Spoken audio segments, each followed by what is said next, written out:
فهم النبيين وحفظ المرسلين وإلهام الملائكة المقربين اللهم فقهنا في الدين وعلمنا التأويل واهدنا صراطك المستقيم رب اشرح لي صدري ويسر لي أمري واحلل عقدة من لساني يفقه قولي آمين.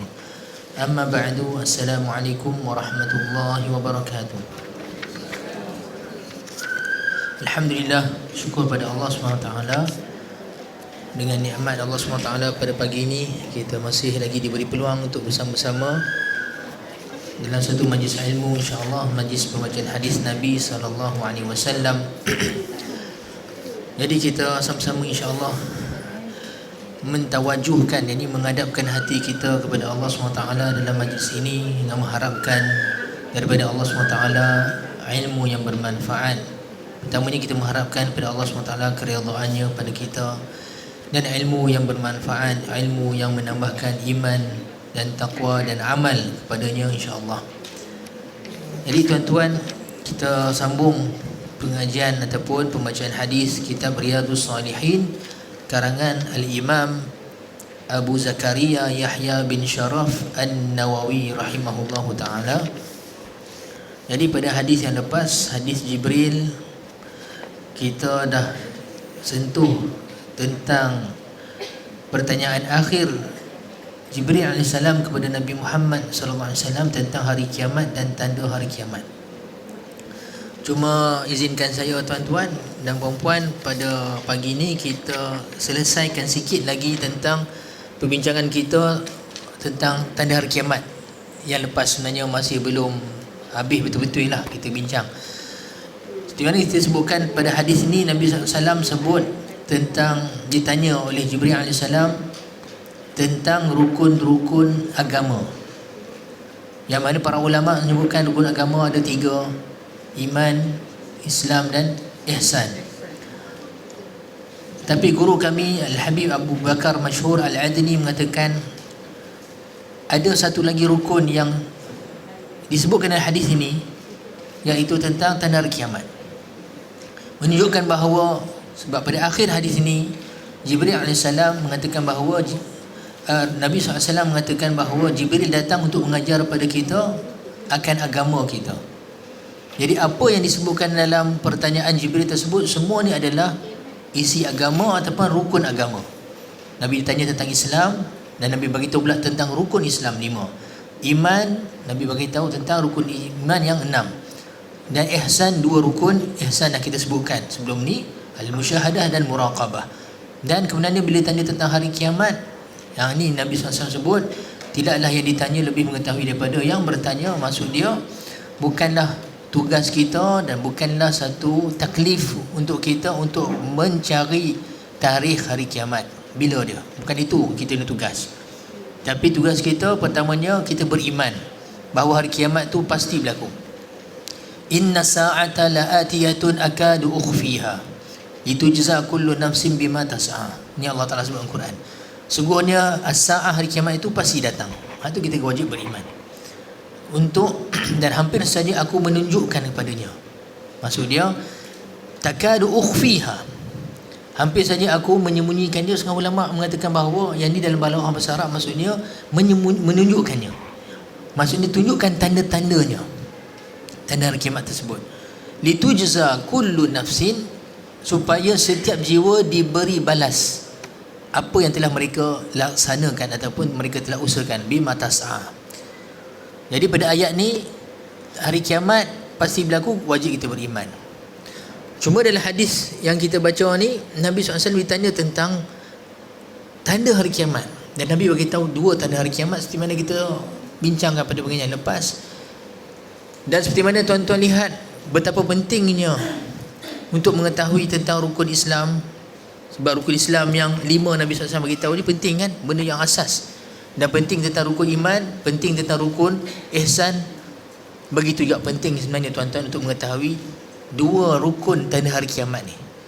Yang pertama kita dah sebut sikit pada pengajian lepas, antalidal amatu rabbataha. Itu tanda pertama.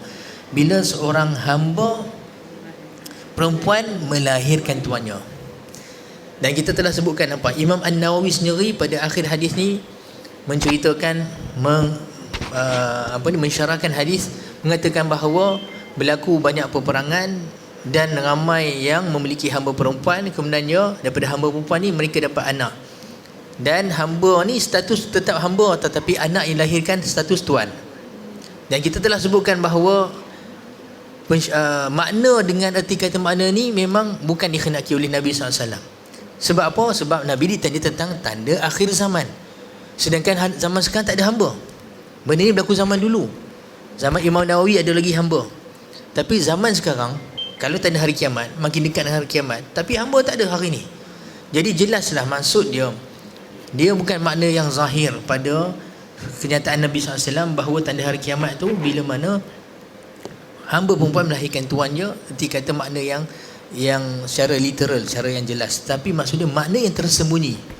Apa makna yang tersembunyi di sini? Seperti mana kita sebutkan pada pengajian lepas, berlaku jurang yang besar di antara mak dengan ayah dan ibu dengan anak.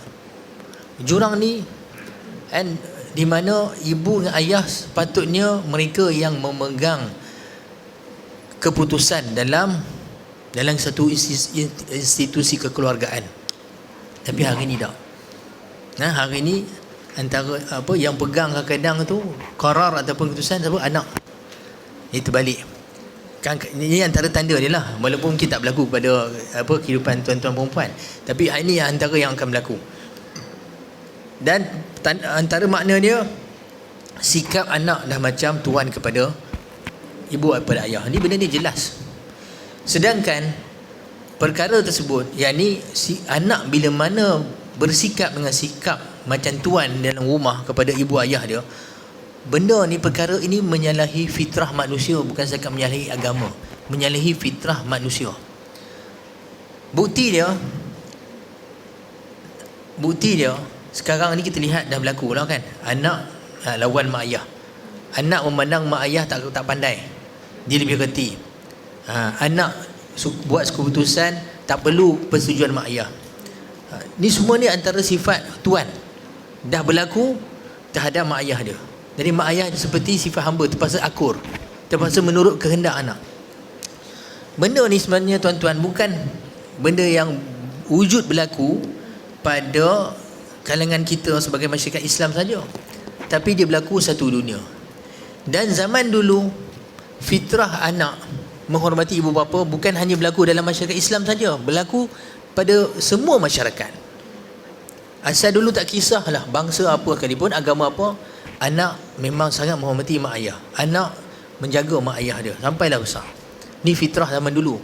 Tak percaya, bacalah buku-buku kisah-kisah masyarakat.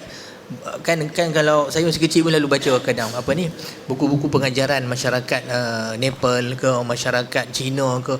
Semua kita akan lihat bahawa fitrah mereka, anak jaga mak ayah dan hormat mak ayah. Benda fitrah. Tapi Nabi SAW bagi tahu salah satu daripada perkara yang akan berlaku pada akhir zaman dalam hadis yang lain. Hadis riwayat oleh Imam At-Tabrani daripada Sayyidina Abdullah bin Mas'ud radhiyallahu taala anhu, bila mana Sayyidina Abdullah bin Mas'ud tanya pada Nabi SAW, dikata, "Ya Rasulullah, hal lisaati asyratan na'rifuha biha?" Wahai Rasulullah, adakah hari kiamat yang bakal berlaku ni ada tanda-tanda yang kami akan tahu tanda tersebut? Nabi kata apa? "Na'am ya Ibn Mas'ud." Wahai Ibn Mas'ud, ya. "Inna li sa'ati la asyratan wa inna li sa'ati la alaman." Sesungguhnya bagi hari kiamat tu ada tanda-tanda dan ada petunjuk-petunjuk dia. Dan Nabi sebut, wa min asyrati sa'ati wa alamiha, di antara tanda hari kiamat dan petunjuk dia, ay yakunal waladu ghaidhan wa ay yakunal mataru qaidhan. Bila mana anak akan jadi bengis. Ayakunal walad ghaidhan, anak jadi bengis. Dan maksud anak sini tak kisah anak mana-mana bangsa dan juga masyarakat agama mana sekalipun. Yang kedua, bila mana hujan akan jadi membakar. Dia bukan menyuburkan. Qaidhan maksud dia hujan ni tak menyuburkan tapi dia membakar. Pelik kan kita dengar hadis ni. Ni hadis ni panjang tuan-tuan sampai akhir. Nabi beritahu terlalu banyak tanda-tanda akhir zaman. Antara tanda yang Nabi SAW sebut kemudian dalam hadis tersebut ni, saya pun tak hafal satu-satu, tapi antara yang saya ingat Nabi SAW sebut, wa yaktafir rijalu bin nisa wa taktafir nisa'u bir rijal, wa taktafir rijalu bir rijal wa taktafir nisa'u bin nisa. Akan satu zaman laki cukup mencukupi hidup mereka dengan lelaki saja, dan perempuan mencukupi dengan perempuan saja. Ni golongan LGBT. Tanda Nabi sebut, dan Nabi SAW sebut, walaupun ialah benda ni bukanlah kata berlaku pada setiap tempat, pada setiap masa dan setiap keadaan orang, tapi akan berlaku pada beberapa tempat. Maksud akan berlaku, bukan semua orang macam tu nak kata. Begitu juga Nabi SAW sebut apa, wa yasuda kulla qabilatin munafiquha, yang bila yang akan mengetuai atau memimpin setiap kabilah tu yang munafik mereka. Wa yasuddal tijarata fujjaruha, dan yang akan menguasai sektor perniagaan-perniagaan mereka adalah gangster-gangster mereka. Fujjar ni orang jahat, gangster-gangster mereka. Ni antara hadis Nabi SAW Nabi sebut. Yang pentingnya adalah hadis tersebut Nabi beritahu beberapa tanda apa yang akan berlaku pada akhir zaman. Perkara-perkara tersebut perkara yang pada zaman dulu benda pelik, tapi hari ini setengah pada benda tersebut kita dengar benda biasa, sebab dah boleh jadi dah berlaku berpuluh tahun dulu, jadi kita pun dah tak rasa pelik dah. Tapi pada zaman Rasulullah benda pelik, benda yang mereka sendiri pun tak sangka. Antara yang Nabi SAW sebut dalam hadis lain tentang akhir zaman, Nabi kata apa, yushiku an tada'a alaikumul umamu kama tada'at al-aklatu ala qas'atiha. Hampir saja akan datang zaman, Nabi kata semua bangsa, Nabi sebut al-umam. Hari ini tuan-tuan kalau buka Jazirah Bahasa Arab, TV Jazirah Bahasa Arab, United Nation namanya Al-Umamul Muttahidah. Apa bangsa-bangsa bersatu lah kan, United Nation. Al-Umam, Nabi sendiri sebut perkataan umam. Nabi kata nations, maksud dia bangsa-bangsa akan mengajak-ngajak untuk meratah-ratah kamu. Duk ajak mai. Hak yang bangsa tu, bangsa ni semua duk ajak meratah, maksud membunuh kamu. Kama tada'at al-akalatu ala qas'atiha, seperti mana orang-orang yang makan duk mengajak satu sama lain untuk mai makan sama dekat hidangan makanan, dekat mangkuk makanan. Sebab adat orang Arab, mereka tak makan seorang-seorang macam kita dalam pinggan tuan-tuan. Ada orang Arab makanan duduk dalam satu mangkuk besar, lepas tu makan mereka akan ajak orang makan. Satu benda yang aib asal dia dulu makan seorang-seorang, benda yang aib, malu. Dia sebab macam rasa sifat macam penting diri sangat. Dan adat ni masih ada di Sudan tempat saya mengaji dulu. Kalau waktu makan, saya biasa buat urusan orang rumah saya dulu, dia buat PhD dekat Universiti Al-Quran Al-Karim dekat Durman. Kadang-kadang tunggu urusan tu sampai berjam. Jadi bila pukul 11 time mereka makan full, kacang full tu, makan roti. Jadi kat situ ada tukang sapu apa semua. Bila time makan, daripada tukang sapu sampailah registrar ke, sampailah apa semua, duduk makan sama-sama. Tak ada beza masa tu, pakai makan sama-sama dalam satu mangkuk. Saya pun masa tu dia ajak, Allah ta'al ya akhi, main makan sekali. Jadi ini memang ada Arab asal dia. Cuma Nabi SAW nak gambarkan bagaimana kita bila nak makan, orang Arab bila makan tu, dia akan pakai mengajak lah, main makan sama-sama. Macam itulah umpamanya umat Islam akan datang nanti, pakat bangsa pun banyak duk nak mengatah-atah kita. Jadi para sahabat bila dengar tu pelik, nampak? Mereka rasa pelik sebab apa? Sebab mereka pada satu zaman yang iman mereka cukup kuat dan mereka cukup izzah dengan Islam, sebab mereka cukup yakin bahawa Islam ni agama yang benar. Memang ialah tak ada sikit sangsi, dan mereka berjuang atas dasar berjuang agama ni satu benda kemuliaan. Jadi sebab itulah dalam keadaan apa sekalipun mereka sentiasa dalam keadaan perkasa. Jadi kalau nak kata teruk sangat sampai kena bantai ni, mereka tertanya, adakah sebab kami sikit sangat pada waktu tersebut? Hal liqillatina yawma idzin ya Rasulullah, adakah kami sebab pada waktu tersebut terlalu sikit sampai teruk kena semua bangsa duk kata-kata kami ni? Tapi Nabi kata apa? La bal antum kathir. Tak, tapi kamu ramai siap. Tapi Nabi kata apa? Walakinnakum ghutha'un ka ghutha'is sail. Tapi kamu hanyalah seperti buih-buihan di atas buih air, macam air banjir ataupun air melimpah, ada buih. Maksudnya kalau banyak sekalipun dah lama habis begitu saja, kosong, tak ada apa. Dan Nabi SAW sebut apa? Allah SWT akan mencari ataupun mengangkat daripada hati-hati musuh kamu ni ketakutan pada kamu. Maksud dia tuan-tuan, pada zaman dulu asal dia musuh ni memang cukup takut dengan orang Islam. Sebab ada haibah dalam Islam tu, bila mana mereka sungguh-sungguh pegang pada agama. Tapi antara benda yang tak berlaku dah hari ni, musuh dah tak gerun dah dengan kita, tak ada rasa gerun apa kan. Jadi sebab apa perkara tersebut, wahai Rasulullah? Asabatkum maradul umam, sebab kamu ditimpa penyakit umat-umat terdahulu. Apa penyakit umat? Karahiyatul mauti wa hubbu dunya, wa hubbu dunya wa karahiyatul maut. Penyakit umat adalah cinta dunia dan kamu takut mati. Tak ada zuhud dah, yang mana dia adalah antara asas ajaran Islam. Yang kita tengok asas saranan Al-Quran sentiasa suruh kita lihat akhirat kan. Haula'i yuhibbunal ajilata wa yadharuna wara'ahum yawman thaqila. Allah Ta'ala kata orang kafir ni, mereka ni melebihkan dunia al-ajilah, benda yang nak cepat, benda yang instan, nak segera, dan mereka meninggalkan pada hari yang sangat berat. Jadi persaranan ni Al-Quran bagi orang beriman bila baca zaman dulu, mereka fikir hari yang berat tu ialah hari kiamat. Dan Allah Ta'ala berapa kali mengingatkan kita, bal tuhibbunal ajilah wa tadharunal akhirah, tapi kamu tetap nak benda yang segera, yang cepat. Al-ajilah dunia, wa tadharunal akhirah, tapi kamu meninggalkan akhirat. Dan Allah Ta'ala sebut bal tu'thirunal hayatad dunya wal akhiratu khairun wa abqa, tapi kamu tetap nak melebihkan kehidupan dunia, sedangkan akhirat tu lebih baik dan lebih kekal. Tadi kalau kita tengok berapa banyak ayat Quran. Jadi orang beriman zaman dulu, terutama para sahabat Nabi SAW, benda ni yang setiap hari tuan-tuan masukkan kepala dia. Kita pun tahu dah, sebelum ni saya sebutkan, setengah sahabat khatam Quran setiap hari, setengah sahabat khatam Quran setiap 3 hari, setengah seminggu kali. Bayangkan benda yang dia pasak dalam hati dan kepala setiap hari. Jadi sebab itulah membentuk diri mereka ni, ataupun generasi sahabat ni, generasi yang betul-betul pandangan mereka betul-betul akhirat.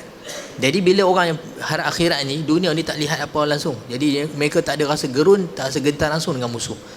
Tetapi ni antara benda yang dah tak ada dah pada zaman sekarang, susah nak cari. Ini tanda hari kiamat. Nampak no? Yalah, memanglah berat kita rasakan. Allah Akbar. Tapi itulah, nak tak nak, teguran Allah Ta'ala ni kita kena terima lah. Teguran Rasulullah SAW ni terpaksa terima. Hal itu yang berlaku pada akhir zaman. Baik, kemudian Allahumma salli ala Muhammad. Jadi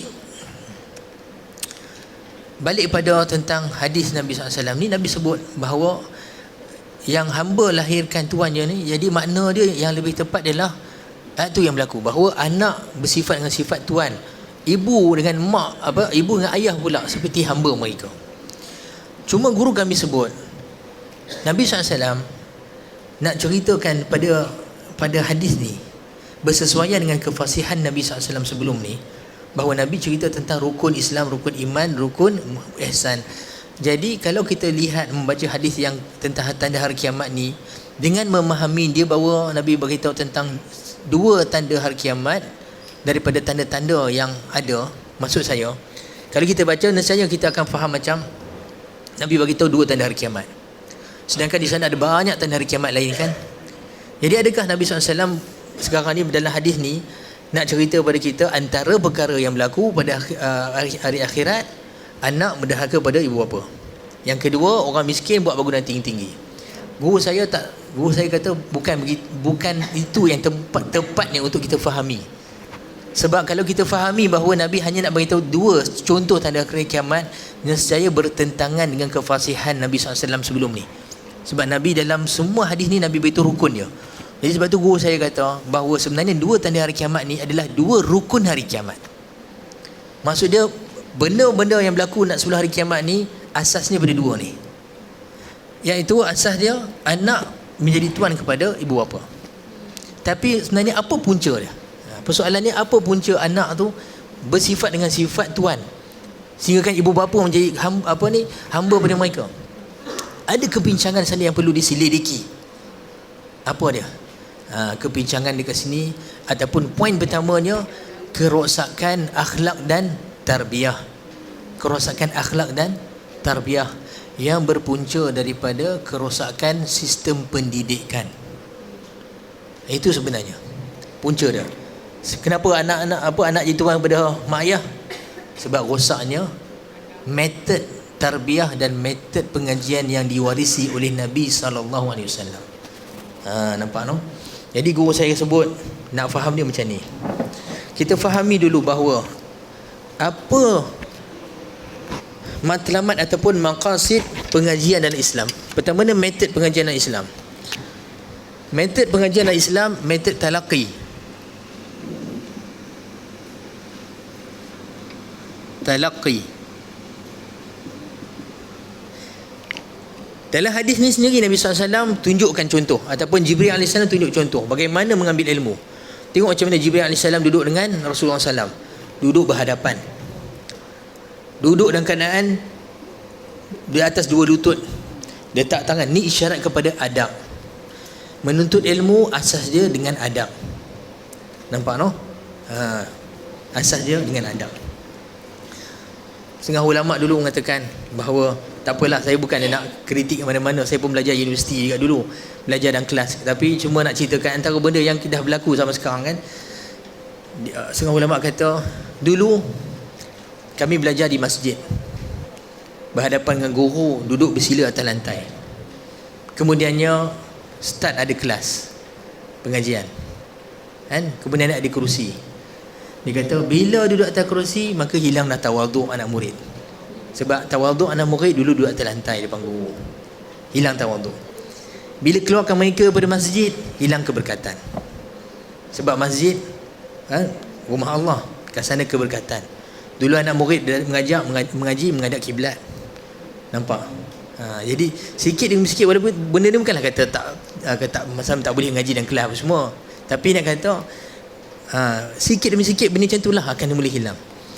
Jadi sistem pengajian dulu kalau kita lihat Nabi SAW dengan sahabat macam mana, mereka talaqi. Bertalaqi itu kata mengambil daripada mulut guru, dan bukan sekadar mengambil ilmu daripada mulut, tetapi daripada suluk, iaitu akhlak guru, akhlak dia, tarbiyah dia, ambil sehingga terbentuklah ilmu tersebut sebagai jati diri dia. Ilmu bukan hanya diambil sebagai maklumat, information dan data. Tapi hari ini ramai orang menyangkakan dia ada ilmu, tapi sebenarnya dia hanya ada maklumat. Sebab apa? Tak faham apa beza antara maklumat dengan ilmu. Maksud dia maklumat ni kita boleh simpan banyak maklumat, boleh cerita pompang-pompang, tapi tak jadi dalam diri dia. Jadi sebab tu tak jadi ilmu. Sebab tu Imam Malik pernah kata, laisal ilmu birriwayah ataupun bikathrati riwayah, innamal ilmu ma yanfa'. Bukanlah ilmu tu dengan banyak kamu meriwayatkan. Maksudnya kita boleh cerita banyak, riwayat banyak, tetapi ilmu tu apa yang memberi manfaat pada kamu. Jadi sebab itulah awal lagi pengajian ni guru memang kena ada satu matlamat, bukan setakat mengajar tapi mendidik. Pendidikan ni dia panggil tarbiyah dalam Islam, tarbiyah. Sebab tujuan pengajian talaqi ni nak membawa kepada, saya ingatkan sikit patutnya kat atas, tapi sebab saya pendek saya tak boleh nak sampai atas kan. Jadi talaqi ni membawa kepada taraqi. Taraqi. Tahu kan talaqi ni maksud dia menghadap satu sama lain, menghadap guru dengan anak murid menghadap. Itu maksud talaqi. Yang pertama sekali talaqi Nabi Adam AS di kalangan manusia. Ketika Nabi Adam turun ke bumi selepas makan buah larangan, Nabi Adam tak tahu macam mana nak buat, macam mana nak taubat. Allah sendiri ajar taubat. Fatalaqa, nampak ayat dia, fatalaqa Adamu min rabbihi kalimatin fataba alaih. Maka bertalaqilah Adam daripada Tuhannya kalimat-kalimat untuk bertaubat. Maka Allah Ta'ala pun memberi taubat. Innahu wa tawwabur rahim. Dan Allah Ta'ala pun sebenarnya maha yang memberi taubat dan maha penyayang. Hatta nak tahu bagaimana kita berinteraksi dengan Tuhan, kena talaqi. Allah ajak kalimat-kalimat talaqi ni. Begitulah cara dia. Dan antara satu peranan penting dalam talaqi, kenapa, apa peranan penting talaqi? Untuk kita tahu guru kita tu benar-benar memiliki kriteria untuk jadi guru atau tidak. Jadi untuk tahu kriteria guru ni, pertama sekali akidah kena sahih. Akidah kena betul. Itu benda paling asas sekali. Akidahnya kena betul. Sebab dalam Al-Quran Allah SWT cerita kepada kita Daripada zaman Nabi Adam lagi dah ada 2 madrasah. Dah ada 2 madrasah yang datang. Pertamanya madrasah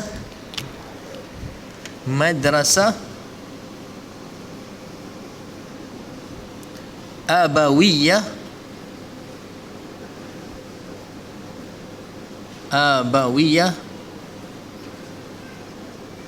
Nabawiyah.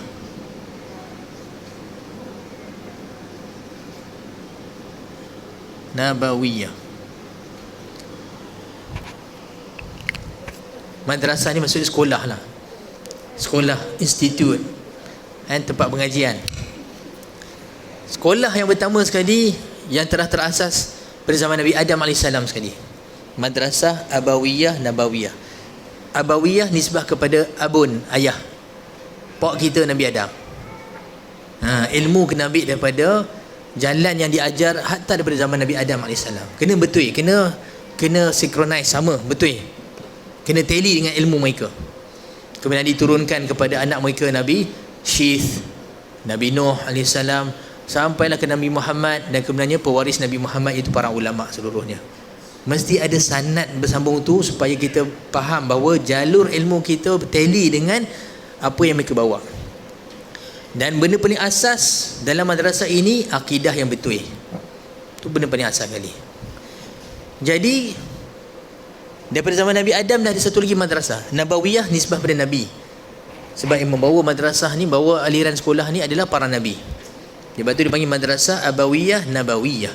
Madrasah ayah, maksud dia kalau kita ikut suruti, asal dia ayah-ayah kita yang di atas fitrah yang bersih, semua di atas madrasah yang sama. Nampak no? Tetapi di sana dah ada madrasah satu lagi, dipanggil madrasah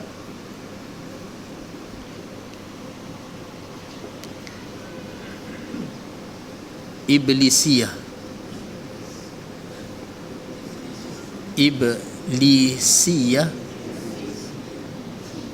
Ananiyah.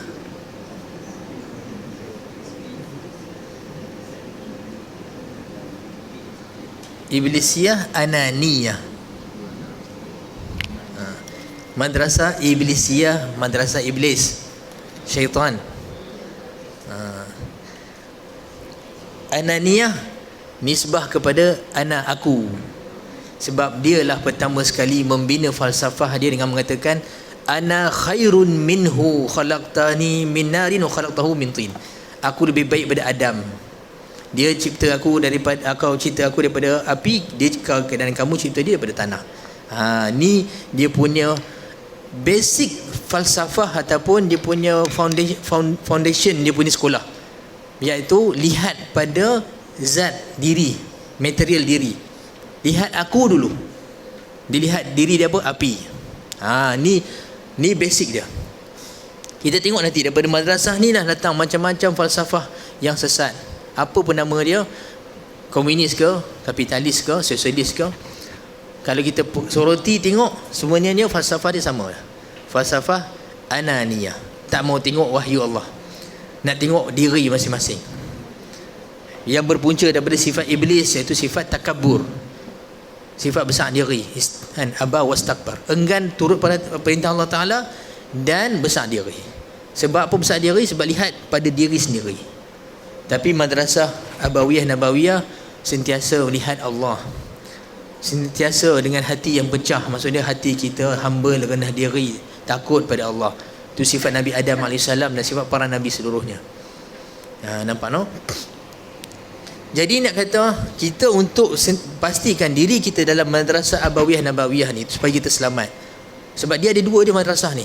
Kalau kita tak pegang pada ni, apa namanya pun sekali akan dia berada dalam madrasah yang kedua. Madrasah yang kedua ni.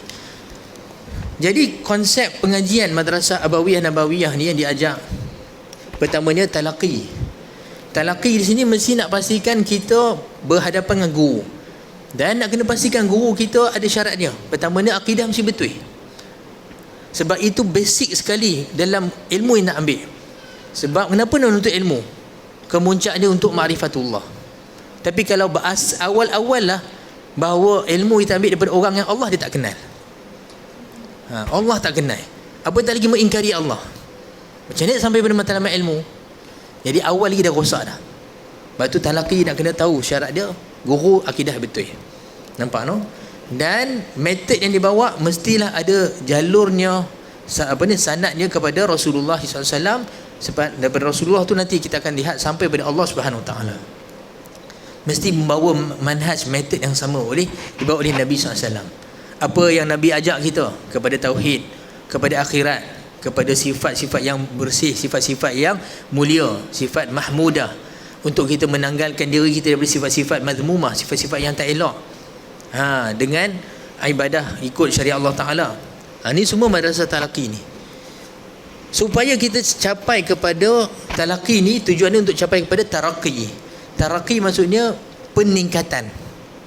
Belajar bukan untuk jadi statik, tapi belajar untuk meningkat. Meningkat apa? Bukan meningkat untuk sijil saja. Daripada SPM naik diploma, degree, master, PhD, profesor. Bukan itu semata-mata. Meningkat di sini adalah meningkat iman, meningkat takwa, meningkat akhlak. Tu taraqi sini. Taraqi maksudnya peningkatan. Peningkatan. Maksudnya peningkatan di sudut iman dia, takwa, amal, makrifat, ilmu, mesti meningkat. Spiritual, rohani, mesti ada peningkatan. Itu sistem talaqi yang nak diwujudkan. Pengajian talaqi ni untuk mewujudkan ni. Jadi maksud dia, kalau seorang tu belajar dalam kelas apa semua, awal-awal sekali sistem talaqi tadi yang kita sebutkan syarat, mesti akidah yang betul, mesti dengan adab dia. Kalau benda ni dah tak ada, kita lihat berlaku dekat universiti. Saya belajar universiti juga. Hatta kuliah syariah tuan-tuan, kuliah usuluddin, bila tak ada cara yang betul tuan-tuan, kita akan lihat belajar. Saya dulu masa kat Sudan, Allah Akbar, saya kepala orang setengah belajar Arab dengan belajar Sudan. Guru mengajar kat depan, dia duduk belakang, main telefon, gelak-gelak. Nampak, sistem talaqi dah tak ada. Guru duduk marah-marah, dia boleh gelak-gelakkan. Ini awal-awal maksudnya adab tak ada dah.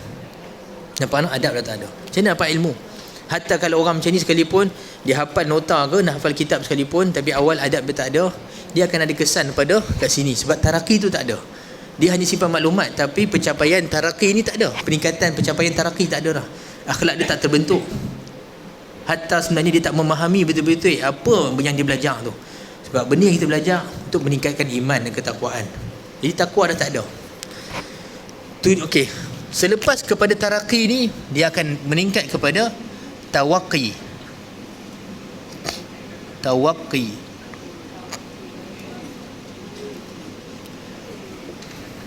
Tawaqi maksud dia perlindungan. Perlindungan ke perlindungan? Betul ya? Perlindungan. Ataupun penjagaan.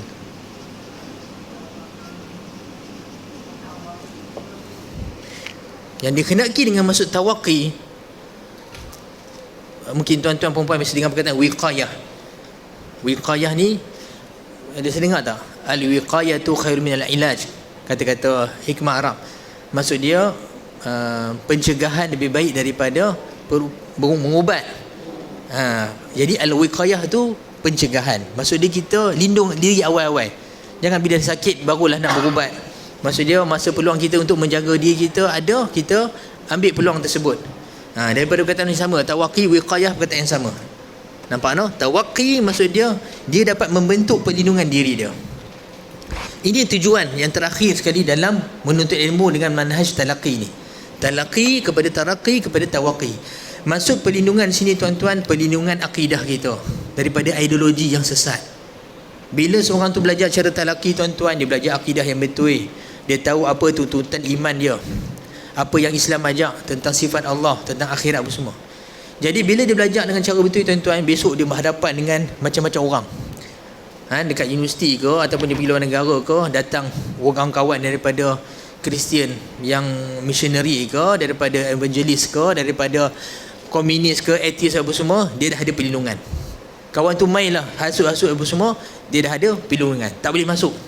Sebab iman dah terpasak kukuh dah. Dia pun cakap siap, dia pun kata Allah betapa dangkannya hujah. Bayangkan kalau tak ada benda ni awal-awal, tak capai benda ni, hal itu berlaku hari ni, betul tak? Hal itu berlaku hari ni. Anak Melayu kita, bukan kata Melayu lah, Arab kau semua pun berlambak. Dah tak ada dah sistem talaqi. Turih-turih kemudiannya belajar dengan bukan orang-orang yang memiliki iman. Tak apalah belajar ilmu yang baik-baik ni, Islam tak pernah halang pun. Belajar kedoktoran, engineering apa semua. Tapi di sana ada fardu ain, ada yang wajib belajar dulu, akidah, fardu ain semua ni. Yang ni yang nak membentuk tawaqi ni. Tapi bila benda ni asas ni tak diambil, kemudiannya mereka ni tak ada benteng ketahanan untuk menyekat sebarang bentuk-bentuk yang kefahaman-fahaman yang bertentangan dengan Islam, bertentangan dengan akhlak, bertentangan dengan prinsip-prinsip agama. Jadi bila tak ada perlindungan, rosak pemikiran, rosak akhlak. Bila rosak akhlak, nampak tuan-tuan, besok mereka jadi apa? Sila-sila mereka besok menjadi orang-orang yang bertanggungjawab memegang sektor-sektor penting, yang tak membawa dah sekarang ni agenda Islam, yang tak faham pun sebenarnya metod pengajian Islam untuk apa. Mereka ni pula kadang-kadang pembuat dasar apa semua. Apa berlaku? Rosak satu negara, sebab tak ada kepentingan untuk belajar Islam dah orang macam ni bagi mereka, sebab mereka sendiri tak pernah dapat. Akhirnya habis, roboh benteng Islam. Apa yang berlaku? Rosak akhlak. Bila rosak akhlak tu yang berlaku, anak-anak akhirnya rasa diri mereka lebih pandai daripada mak ayah dia. Mak ayah dulu ngaji pondok apa semua, tapi bila ayah kata hang ni solat tak solat ni, alamak ni leceh, kata zaman sekarang ni kita apa, keluar pula cik ni lepasan degree law, tahu tak? Cik lebih tahu. Mak dia nak kata lebih-lebih pun, mak dia kata yang penting ni iman ni apa semua, tapi anak pun cakap dengan term law apa semua, mak rasa rendah diri. Anak lebih rasa besar diri macam tu.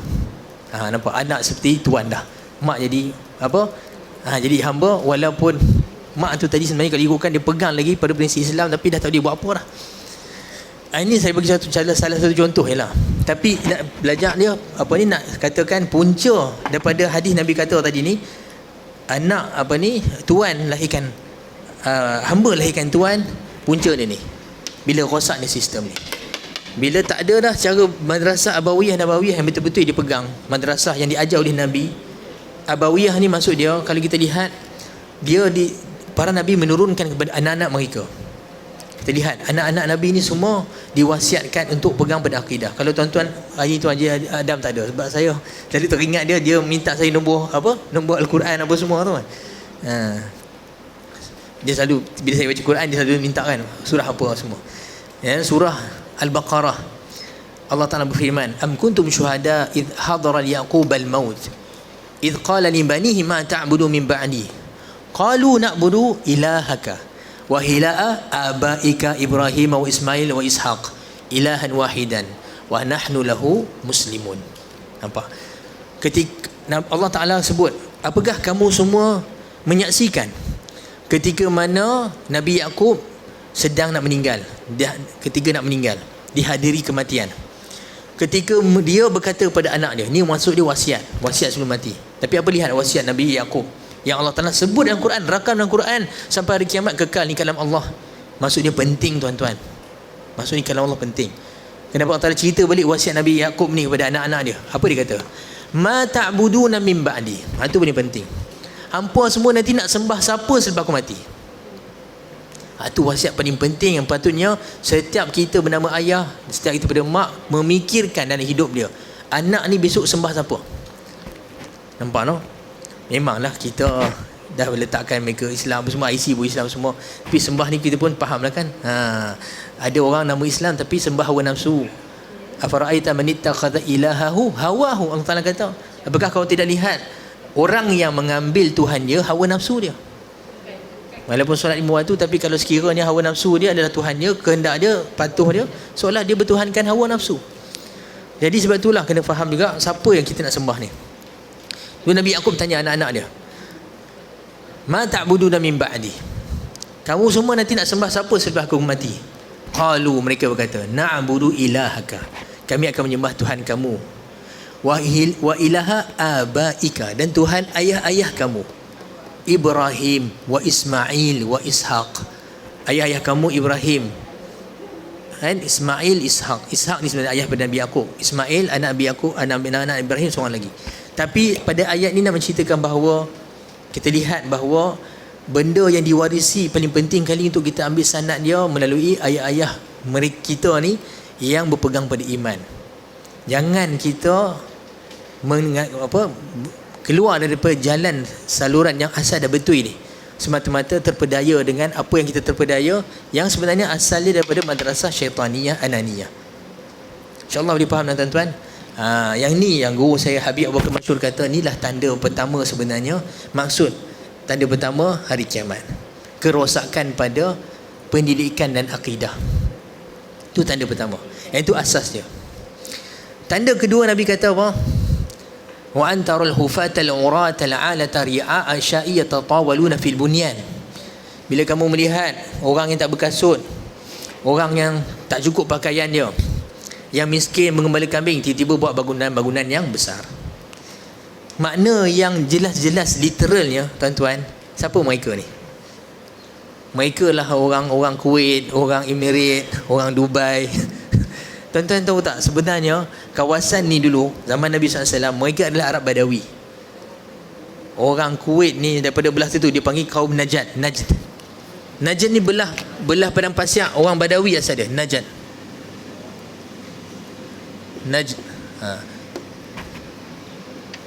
Najd ni tuan-tuan maksud dia Arab belah timur. Di sebalik mereka Hijaz. Orang Hijaz, orang Mekah, mereka ni orang Sana'a daripada Yaman sampai ke atas ni ada berapa kota, mereka orang hadar, orang yang bertamadun, orang yang bijak pandai. Mereka ahli perniagaan, educated lah dan cerita. Beza dengan orang Arab Badawi yang kebanyakan mereka ahli Najd. Dan ahli Najd ni terkenal mereka orang kasar saja, kasar sangat. Ada hadis dalam Sahih Bukhari Muslim cerita bagaimana ahli Najd datang pada Nabi SAW, terus sentak Nabi punya ni. Sampai hari ni kalau kita pergi sebelah Saudi ada orang macam ni, memang macam itulah perangai mereka sampai lah. Dan datang Arab dalam hadis Sahih Bukhari, riwayat daripada Sayyidina Talha bin Ubaidillah. Dia kata telah datang seorang Arab Badawi pada Nabi SAW. Suaranya bergema-gema, tapi kami tak faham apa benda dia kata. Tapi Nabi faham. Suara Arab Badawi. Dan mereka dia nak tanya pada Nabi SAW tentang tentang rukun Islam sekian. Hadis tu panjang. Sampaikan bila Nabi kata Allah Ta'ala, dia kata utusan kamu wahai Muhammad datang dari kampung aku bagi tahu kami ni kena wajib solat 5 waktu. Betul ke? Betul. Nabi kata ada lebih daripada tu wajib? Tak ada. Lepas tu tanya puasa bulan Ramadan, dia kata kena puasa Ramadan, betul ke? Dia kata betul. Ada lebih daripada tu wajib tak? Tak ada. Bila Nabi beritahu satu-satu, Nabi kata tak ada illa an tatawwa. Melainkan kamu nak buat benda tu secara sukarela, secara sunat. Tiap kali dia tanya hari wajib ada lebih, dia kata tak ada. Dia berpaling, Nabi kata demi Allah, dia kata aku takkan tambah, takkan kurang. Ni Arab Badawi. Macam tu sekali. Aku nak buat hak tu je. Nabi kata banyak hak tu saja. Tapi Nabi kata bi abi wa ummi aflaha in sadaqah. Demi ayahnya dan mak dia, kalau dia betul, dia selamat insya-Allah. Akhirat dia selamat masuk syurga. Kalau betul lah dia kata hak dia buat itu saja. Tapi nak kata tu sifat Arab Badawi, punyalah selamba, punyalah kasar. Dalam hadis lain tarik kain Nabi. Anda panggil apa? Banyaklah kalau saya nak sebutkan hadis. Asalnya mereka ni lah orang Najd. Asalnya Dubai, Emirat ni memang negara miskin sangat. Memang baru lagi je kaya ni. Terlalu baru lagi. Terlalu baru. Hatta Saudi sendiri tahun 70-an, tak salah awal sebelum 70-an dulu, guru saya cerita Syekh Muhammad, dia orang Yaman, duduk kat Jeddah. Dia kata pak dia dulu datang dari Yaman. Yaman dulu negara kaya. Malah Yaman, subhanallah, Sana'a, Yaman pernah bagi hutang dekat Perancis ataupun Itali, rasa dia Perancis, pernah bagi duit pinjam dekat negara. Antara airport terawal tuan-tuan yang ada kat muka bumi ni, antaranya airport Palestin. Tuan-tuan, asal dia dulu Libya lagi kaya daripada Emirat. Dan Allahumma salli ala Muhammad, Gaddafi pernah hantar private jet, kapal terbang dia ke Emirat. Tak salah Emirat atau ke Kuwait. Yang dia ambil anak Emirat yang ambil anak raja yang sekarang ni dia raja. Dia sakit, buat rawatan dekat Libya. Kemudian dia lah salah seorang yang jatuhkan Gaddafi. Asal dia dulu Gaddafi yang buat rawatan dia. Itu kisah nak kata. Tapi nak kata asal dia bangsa Najd ni bangsa Arab Badawi yang memang cukup miskin. Mereka orang tak pakai kasut, duduk kat kemah-kemah kat padang pasir. Tapi kita lihat hari ni Burj Khalifah apa benda semua kan. Memang cukup kaya sampai melampau kaya. Kaya sampai tak masuk akal. Sampai kan jadi dipanggil apa? Safih maksud dia, jadi macam bodoh, tak kerti urus harta kekayaan sendiri. Buat benda-benda yang pembaziran yang melampau. Ini salah satu daripada tanda yang Nabi SAW beritahu.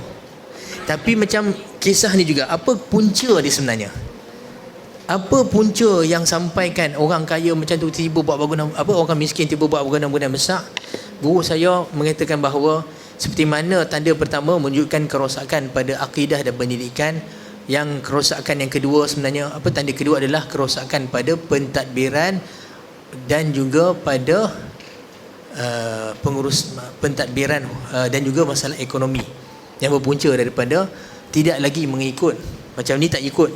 Yang pertama tadi kita kata tak ikut lagi sistem talaqi Nabi SAW, begitulah mereka dah tak ikut lagi dah sistem pengurusan Islam yang betul, maka rosak dah. Tinggalkan hukum, dia kata tinggalkan pemerintahan yang diajar oleh Islam, maka rosak semua. Maka kerosakan ni menyebabkan mereka semua tenggelam dalam dunia, nak jaga periuk masing-masing, nak jaga perut masing-masing. Hak tu yang berlaku dekat tanah Arab bagi kita lihat. Jiran sebelah saja, saudara kita kena sembelih. Iraq sini buat tak peduli. Lepas tu Syria sebelah, macam tu lah. Guru saya cerita tuan-tuan, guru saya cerita sendiri. Ada beberapa berita yang kalau kita tak baca berita bahasa Arab ni, kita tak tahu tuan-tuan. Bukan sekat berita. Saya alhamdulillah lah kenal beberapa ulama dan juga orang Arab, kawan-kawan saya duduk sana. Jadi kadang-kadang kita dapat maklumat daripada mereka yang memang mereka duduk sana. Banyak benda yang memang menyedihkan. Dan saya sendiri pernah duduk kawan-kawan dengan orang Arab ni, kita tahu sebenarnya apa punca yang segala musibah berlaku hari ini. Memang ialah sebenarnya Allah Ta'ala tu tak zalim. Kerosakan sebelum ni pada tanah Arab teruk sangat, terlalu teruk. Jadi dulu masa Iraq jatuh tuan-tuan, kita pun tahu kan Iraq sendiri, mereka sendiri pun jatuhkan Saddam Hussein dulu. Sekarang mereka menyesal, semua menyesal. Menyesal sebab tak ikut Quran. Betul, Saddam tu mungkin sikit banyak adalah dia punya kezaliman dan semua, tapi ajaran Islam dah ajak. Ajaran Islam mana halal seorang tu menjatuhkan kerajaan ataupun pemimpin yang muslim sebab macam mana sekalipun hukum dia haram. Apatah lagi bersekongkol dengan orang kafir, dengan mereka siap. Kan dia menyesal sampai sudah Iraq sampai sekarang sampai sudah tak pernah tenang. Tapi cerita dia ketika mereka jadi pelarian, lari ke Syria tuan-tuan, menyedihkan. Yang benda ni antara berita yang kita mungkin tak biasa dengar. Orang Syria ambil kesempatan. Mereka ambil kesempatan pada orang Iraq. Hatta mereka ada yang memperhambakan orang Iraq lah. Macam-macam lah, saya cerita pun tak sanggup apa dia perbuat. Kita lihat sekarang ni Syria pula. Mereka pergi, ada setengah mereka sekarang ni pergi ke Jordan, dia perlakukan benda yang sama. Itu guru saya kata, bukan nak kata padan muka, tapi itu nak kata benda ni pada kezaliman kita sendiri sebenarnya. Kita kena kembali pada Allah. Sebab tu para ulama kat sana sebut dah, dia kata jalan paling utama ialah kembali pada Allah, bertaubat dan juga berpegang pada syariat Allah. Itu je jalan penyelesaian daripada semua konflik hari ini. Tapi selagi mana kita masih sombong dengan Allah, kita lupa Allah Ta'ala, takkan sudah. Sebab bangsa Arab adalah bangsa yang dipilih untuk Allah Ta'ala pilih bangsa Arab ni. Pertamanya tempat wahyu mereka turun, Nabi mereka di kalangan mereka. Min anfusihim, min anfusikum, Allah Ta'ala sebut, daripada diri kamu, bangsa kamu Arab. Jadi bangsa ni bila dia lari pada Islam, Allah Ta'ala akan tampak tu. Tanda kita sayang anak. Kalau kita tengok anak kita buat kelaku tak elok, kita bila tengok dia buat melampau, kita hukum dia. Kalau kita biar buat pihak dia, tu tanda tak sayang, betul tak? Buatlah, kata tak larat aku, tu maksudnya kita tak sayang. Tapi kalau kita pulullah juga kan, denda lah apa semua, maksudnya kita nak fikir masa depan dia. Jadi itu yang berlaku. Nampak no? Jadi semua kerosakan ni berpunca daripada orang Arab dah, orang Islam secara khususnya dah tak pegang pada syariat Allah SWT. Maka berlakulah kerosakan. Kita lihat kemudian dia ada kebincangan yang berlaku.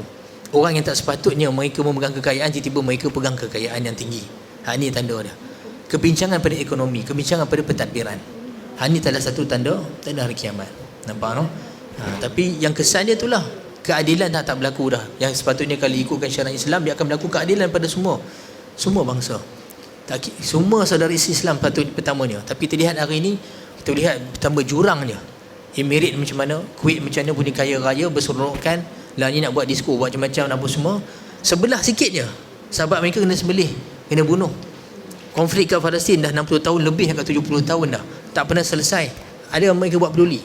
Saya teringat, saya pernah cerita kot dalam majlis ni kan, satu hari ada seorang orang Arab tu dekat Facebook, dia post gambar solat hajat kat Kelantan. Kat Kelantan kan, itu buat solat hajat, kes apa entah, semua pula kena pakai hijau satu stadium. Ambil apa ni, solat hajat apa saya tak ingat, tapi memang ramai masya-Allah tabarakallah, penuh stadium Kota Baru tu. Jadi dia post dekat apa ni, dekat Facebook dia kata solat berjemaah di stadium di salah satu negeri kat Malaysia. Masya-Allah tabarakallah. Dia pujilah, dia kata kagum betul kata orang Malaysia. Tiba ada seorang Arab main bawah tu, dia komen. Dia kata orang Malaysia, Indonesia ni dengar cerita beribu apa ratus-ratus ribu inilah juta-juta Islam, dia kata, tapi mana mereka dalam isu Palestin? Mana mereka dalam membantu Palestin? Dia tulis lagu tu. Lepas tu mujuk ada seorang Arab yang cerdik bawah tu, tulis pula. Dia tulis apa? Dia kata hang ni, tulis bahasa Arab lah, saya cakap, saya translate ke bahasa Kedah. Dia kata hang tanya orang Islam yang duduk beribu kilometer daripada negara hang, dia kata, hampa yang duduk sebelah Palestin, hampa buat apa? Bagus ya, saya tak ada nak jawab masa tu, dia dah jawab dulu bawah tu. Dia kata hang duduk petikai orang Malaysia duduk beribu kilometer Palestin, hampa duduk sebelah je, hampa buat apa? Lepas tu lepas tu saya tulis lah, saya kata alhamdulillah, Malaysia adalah penyumbang terbesar bagi Palestin. NGO yang paling aktif, collection paling banyak orang Malaysia. Tapi kita tak perlu benda ni nak kena viral ataupun nak bangga-bangga. Kita buat lillahi ta'ala atas asas saudara kita se-Islam. Saya tak mau cerita detail lagi apa berlaku kat Palestin apa semua tu. Tapi nak kata macam itulah benda ni yang berlaku.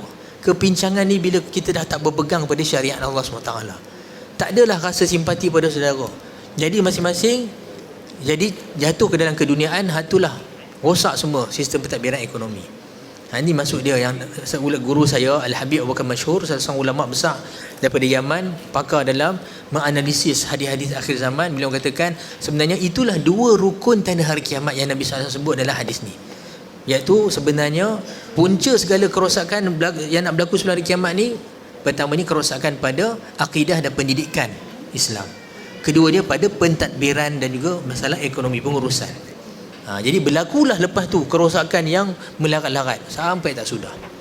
Jadi cara yang kita nak kembali kepada membetulkan keadaan tuan-tuan, tak ada cara lain melainkan kita kembali kepada jalan yang Nabi SAW ajar. Kemahkan akidah, kuatkan pengajian ilmu kita sampai pada makrifatullah. Kita betulkan kawasan yang kita berpegang padanya, maksud dia yang kita punya responsibility, rumah kita, masyarakat kita mana kita mampu sebarkan Islam. Tu je cara nak kembalikan baik. Nampak no? Jadi insya-Allah apa yang kita buat hari ini, moga-moga Allah Taala kiranya sebagai satu amal yang inilah kita nak hidupkan. Majlis ilmu, baca hadis Nabi SAW, dan memberi apa ni, kita ingat balik tazkirah untuk mengingatkan balik diri kita supaya kita kembali pada Allah SWT bersama, insya-Allah. Jadi sampai sini dulu, insya-Allah. Ni akhir hadis yang kita baca ni selama 3 pengajian. InsyaAllah nanti akan datang kita sambung hadis yang lain, insyaAllah. Jadi saya mohon maaf sekiranya saya ada kasar bahasa atau salah silap. Yang baik pada Allah SWT, salah silap kekurangan daripada kekurangan saya sebagai manusia biasa. Aqulu qawli hadza wa astaghfirullah li wa lakum. Allahumma alimna ma yanfa'una wa anfa'na bima 'allamtana wa zidna 'ilma warzuqna fahma waftah 'alaina futuhal 'arifin. اللهم وفقنا لاتباع سنة نبيك محمد صلى الله عليه وسلم ظاهرا وباطنا قولا وفعلا وعملا وامنن علينا محبته وبعثنا معه يوم القيامة ومع أصحابه وأهل بيته وسير الصالحين يا رب العالمين وصلى الله على سيدنا محمد وعلى آله وصحبه وبارك وسلم. الحمد لله رب العالمين. السلام عليكم ورحمة الله وبركاته.